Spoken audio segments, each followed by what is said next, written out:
j'espère que vous allez bien. Je vous retrouve pour une nouvelle vidéo, dernière lecture. Je ne sais plus exactement à quand remonte la dernière, mais ça doit faire un petit peu plus de temps que les précédentes qui s'enchaînaient plutôt pas mal.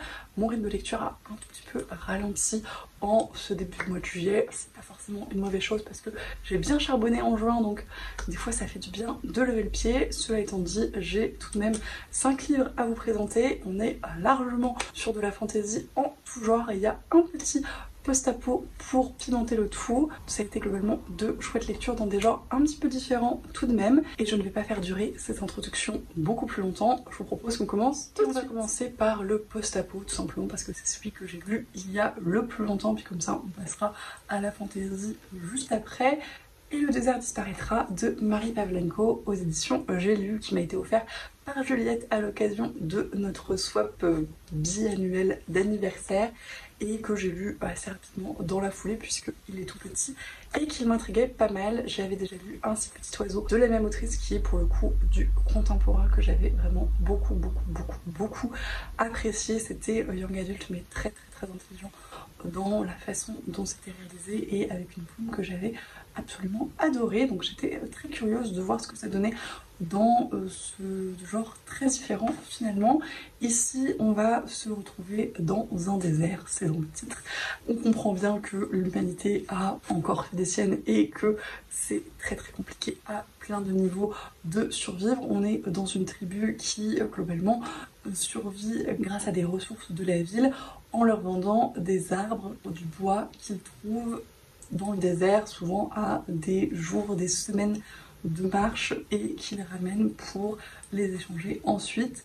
Et donc on se rend bien compte que effectivement les arbres sont une denrée rare et extrêmement précieuse, extrêmement chère et que tout repose un petit peu là-dessus. On va suivre le personnage de Sama qui est une jeune adolescente dans cette tribu et qui est un petit peu mécontente de sa condition puisque globalement ce ne sont que les hommes qui vont à la recherche de ces arbres, qui sont les chasseurs de cette civilisation. Les femmes doivent assez classiquement rester à la maison, faire des enfants, à manger et être là quand ils reviennent. Et elle n'a pas forcément été élevée comme ça par son père qui, probablement en espérant un garçon, l'a formée à certaines choses, notamment à monter sur des poteaux, etc. Donc voilà, elle a soif d'indépendance, elle a soif d'aventure et elle a soif d'être traitée autrement que comme une petite fille. C'est un personnage qui, initialement, est assez horripilant, honnêtement, qui est une adolescente dans toute sa splendeur et dans tout son égoïsme et les mauvaises décisions que celui-ci peut engendrer, ce qui va arriver assez vite globalement puisque elle va se décider qu'elle est tout à fait capable de se débrouiller toute seule et de chercher un arbre par elle-même pour prouver aux autres qu'elle mérite et qu'elle peut faire partie de leur groupe de chasseurs. Donc elle va se lancer dans une expédition au milieu du désert qui bien évidemment ne va pas très bien finir pour elle puisque elle a, je sais pas, 10 ou 12 ans et qu'elle se lance dans un désert a priori infini avec une quantité de nourriture et d'eau assez limitée, même si elle a à peu près réfléchi au truc, elle n'a pas tout envisagé et qu'évidemment son chemin va être semé d'embûches et que ça va être un petit peu compliqué de revenir à sa tribu. Ensuite elle va tomber sur un arbre au milieu du désert, elle va être ravie de sa trouvaille et elle va progressivement se rendre compte de tout ce que l'arbre apporte à l'écosystème, tout ce qu'implique sa présence dans le désert et tous les changements qu'il y permet et tous les bénéfices qu'elle pourrait en tirer. Et c'était absolument passionnant de ce point de vue-là, vraiment c'est une excellente fable écologique et ça remet en question et en perspective énormément de choses et typiquement pour le public cible, donc plutôt jeunesse, jeune adulte, c'est très intéressant parce que ça change de tous les post-apo écologiques où des fois c'est un petit peu abstrait en fait. Le principe de l'écosystème, le principe de l'humanité a tout détraqué et maintenant il ne reste plus que des terres inhospitalières. Là on a vraiment ce rapport entre le désert qui est invivable et cette espèce d'oasis créée grâce à l'arbre et à toutes les interactions qu'ont les êtres vivants avec lui et entre eux autour de lui, et ça fonctionne extrêmement bien pour se rendre compte de tous ces bénéfices justement, et c'est typiquement le principe de ce genre de fable, donc c'est une très belle réussite, je trouve. Il y a de très belles descriptions du désert, de son immensité, de vraiment l'espèce de remise en question de soi-même quand on se voit par rapport à quelque chose d'immensément plus grand, et des rapports qui s'inversent qui étaient, je trouve, très bien réussis également. Il y a une grosse importance des sons, de la musique et globalement de l'ambiance sonore tout au long du récit qui était très chouette et très bien rendu, et qui permet encore une fois d'associer un autre sens à cette question écologique et d'écosystème, et ça fonctionne très bien. C'est un récit qui n'est pas du tout organisé en chapitres, ça va être des paragraphes qui vont s'enchaîner, parfois il y a une petite pause et souvent ça correspond à une ellipse, mais globalement le récit est assez peu morcelé. Cela étant dit, c'est pas du tout dérangeant dans la lecture parce que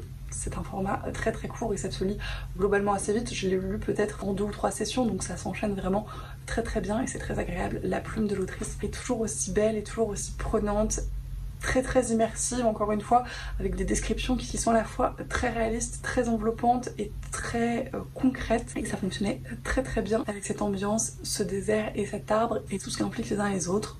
Vous l'aurez compris, ça a été une très chouette lecture. J'ai beaucoup apprécié les messages et la façon dont ils étaient traités. Le personnage principal n'était pas une grande réussite pour moi, mais je trouve qu'elle a vraiment une évolution intéressante et intelligente, donc c'était très cool. Et je continuerai bien évidemment à suivre l'autrice avec grand plaisir parce que pour l'instant, tous les récits que j'ai lus d'elle étaient de très chouettes découvertes dans des styles très différents. Et on va passer à la fantasy, et d'affilée, j'ai 2 récits qui traitent de sorcières. Le premier n'est autre que L'hiver de la sorcière, qui est le 3e volume de la trilogie d'une nuit d'hiver de Catherine Arden aux éditions de Noël, une trilogie que j'ai commencé il y a bien longtemps. J'avais adoré le premier volume, j'ai lu le deuxième un petit peu beaucoup après, et celui-là traînait dans ma pile à lire depuis un moment et il me tardait de l'en sortir. Je l'ai mis dans un certain nombre de piles à lire, et typiquement dans le Cold Winter et probablement dans d'autres après, mais je ne sais plus exactement, donc il était temps que je m'y colle.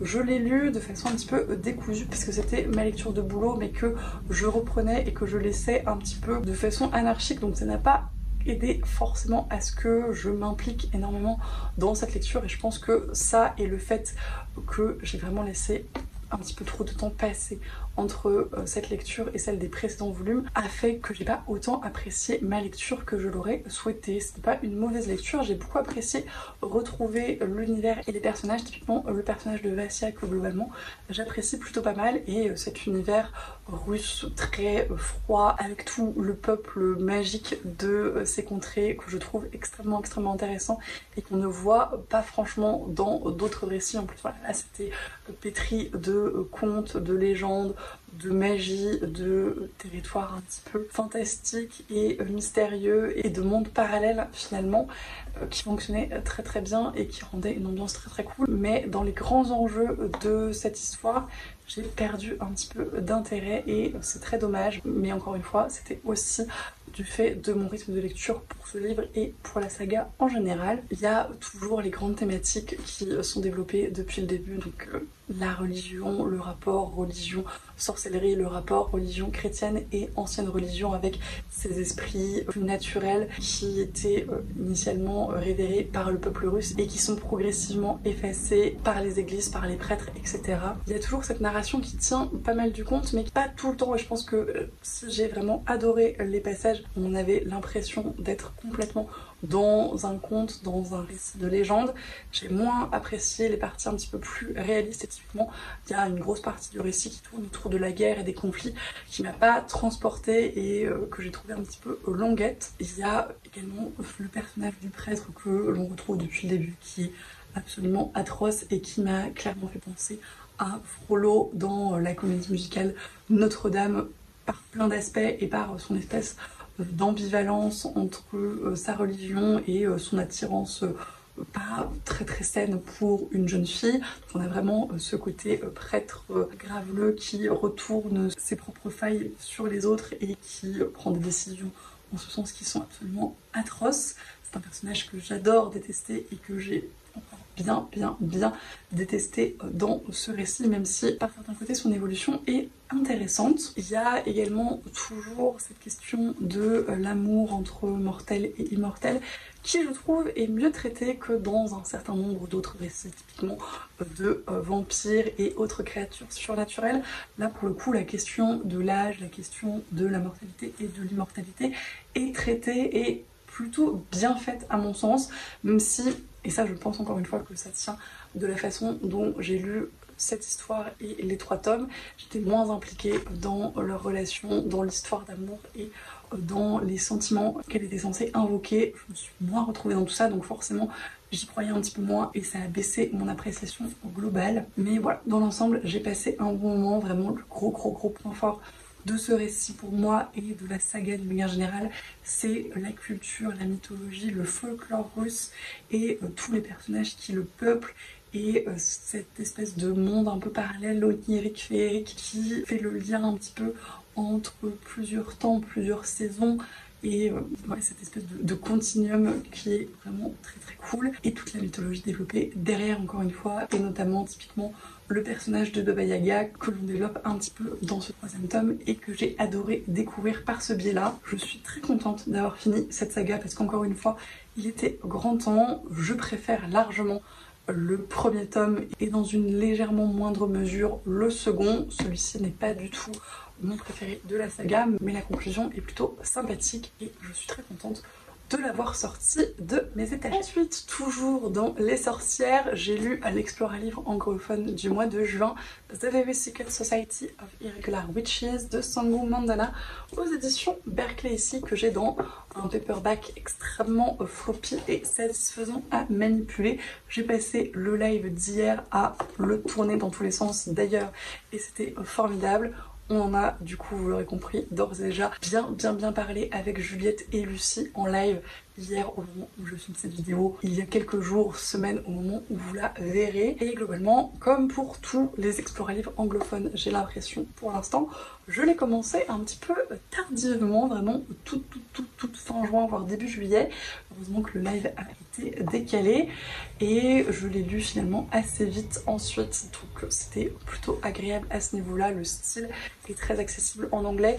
On est dans de la low fantasy assez cosy, hein. C'est pas un livre où il y a 1000 enjeux globalement et ça se vend comme tel, donc le vocabulaire est très accessible. On est dans un monde moderne, donc avec un contexte qui nous est très familier, outre la magie, mais qui n'est pas non plus extrêmement difficile à saisir, ce qui était d'ailleurs très cool parce que c'est globalement de la magie du quotidien, de la magie qui n'est pas grandiloquente et extrêmement impressionnante. Il y a des petites potions, des petits sorts, mais qui sont là finalement pour améliorer le quotidien et le rendre plus facile, sans vocation à sauver le monde typiquement, et ça fait du bien d'avoir ce type d'enjeu de temps en temps. L'ambiance était également très cool. Typiquement ça commence par le rassemblement de sorcières dans une espèce de convent société, et je trouvais que la façon dont elles interagissaient n'était pas sans rappeler les sorcières de Terry Pratchett, avec vraiment des petites piques et pas mal d'humour, donc ça c'était très cool. Et globalement l'ambiance ensuite est assez mignonne, assez légère, assez enveloppante. On a vraiment ce côté cozy fantasy qui est assez bien réalisé à mon sens, avec ce personnage de Mika qui va se retrouver à devoir aller aider à élever des sorcières dans une maison au milieu de nulle part, et on a ce côté farm family, on a ce côté maison isolée avec un jardin luxuriant, avec plein de petits coins et recoins, et ces personnages secondaires qui sont très chouettes à découvrir globalement. C'était également très chouette d'avoir du coup ce choc d'apprentissage de la magie, mais du côté de l'enseignante, puisqu'on suit en grande majorité le point de vue de Mika qui va donc avoir cette vocation auprès des enfants. Mon petit regret, c'est qu'on n'ait pas tant de partie d'apprentissage que ça, il y en a un petit peu, mais on en aurait voulu plus. D'autant que, encore une fois, la magie est très cool et tout ce qui est développé autour des sorcières et de leur mythologie est plutôt intéressant et bien pensé. On sent qu'il y a vraiment une cohérence dans tout ça. Les enfants sont, comme des enfants, j'ai envie de vous dire, parfois extrêmement mignons, parfois insupportables, notamment une avec laquelle j'ai eu un petit peu de mal, mais qui est aussi expliqué par le fait que globalement les figures parentales ne sont pas si éducatrices que ça, et c'est bien dommage, j'ai envie de vous dire. Et c'est un petit peu aussi le reproche que j'ai globalement pour cette histoire, c'est le personnage masculin, puisqu'il y a une espèce de romance que l'on voit venir assez vite, mais qui est développée aussi assez vite finalement, et sur laquelle on n'a pas non plus énormément d'approfondissement, à laquelle j'ai eu vraiment beaucoup de mal à croire. Et je pense que ça tient en grande majorité du fait de ce personnage masculin que j'ai eu beaucoup de mal à concevoir et à trouver vraisemblable et cohérent dans son ensemble. Il y avait plein de petites touches qui ne formaient pas pour moi un tout cohérent et consistant, et donc fatalement son rapport avec les gens, que ce soit les enfants ou Mika, n'était pas cohérent non plus. Ça pose des soucis dans l'éducation des enfants, ça pose des soucis dans la romance, et c'était un petit peu dommage à ce niveau-là. Peut-être aussi que je n'ai pas lu tout à fait dans le bon mood, et c'est une question que je me suis posée à un moment du récit. Cela étant dit, il y a des passages que j'ai vraiment absolument adoré, et typiquement tout l'aspect Found Family et ambiance était très chouette.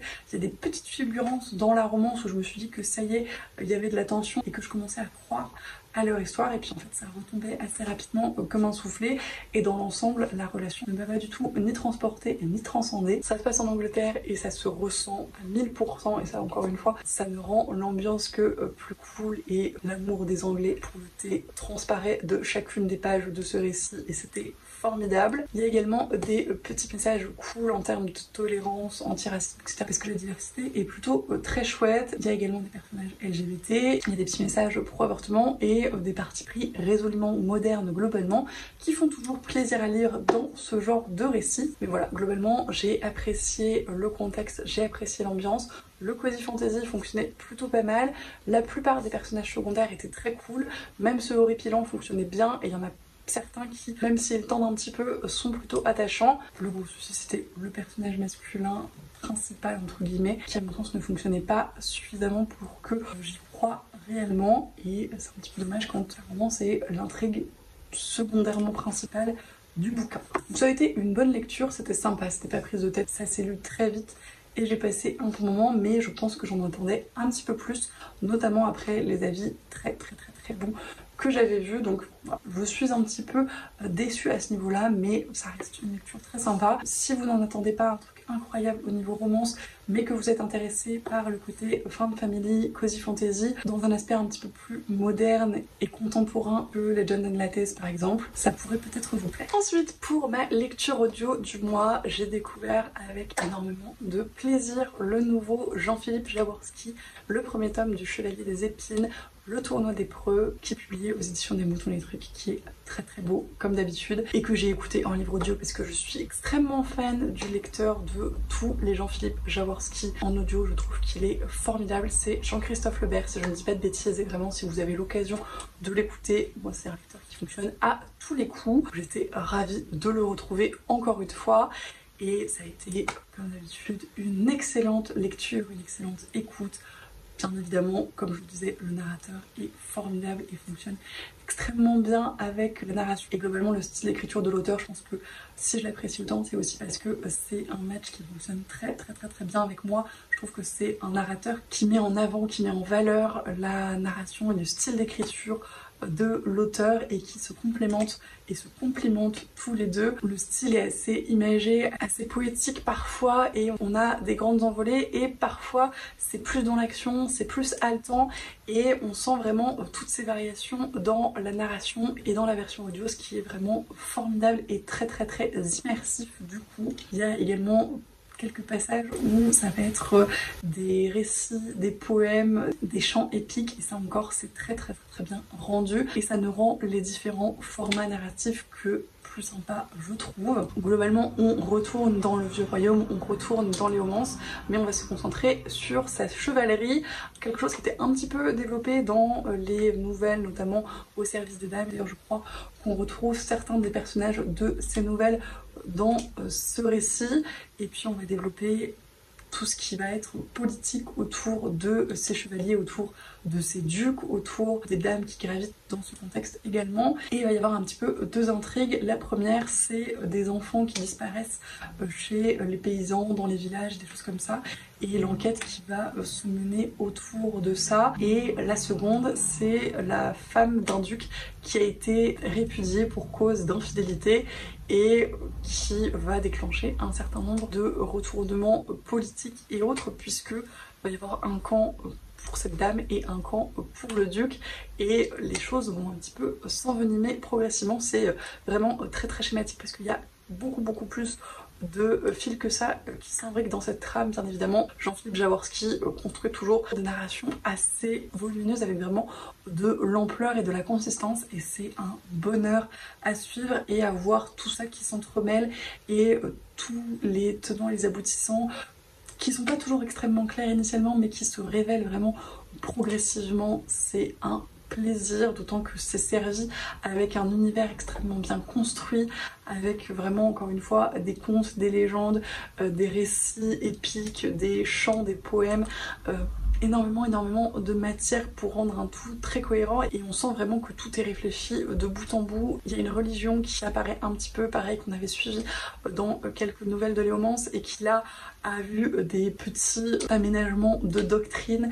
Du coup on va nous expliquer ça au détour d'une discussion, et puis on va revenir ensuite en arrière, et puis on va nous expliquer comment fonctionne la chevalerie. Enfin vraiment il y a tout qui est extrêmement bien réfléchi, extrêmement bien travaillé, extrêmement bien expliqué, et qui rajoute, je trouve, vraiment du contexte et de la profondeur à l'ensemble, et c'est absolument passionnant à suivre. Et je trouve en tout cas en format audio que ça n'alourdit pas la narration, puisque c'est des choses qu'on a envie de savoir finalement et de comprendre, et ça ne fait que rajouter à certains enjeux parce qu'on les conçoit et qu'on les comprend davantage. Donc c'est très bien réussi à mon sens. La narration est très chouette comme je disais, et vraiment il y a plein de choses qui s'y mêlent. Il y a un certain nombre de points de vue, ce qui est assez différent des autres récits dans cet univers globalement, où souvent on en suivait un ou deux.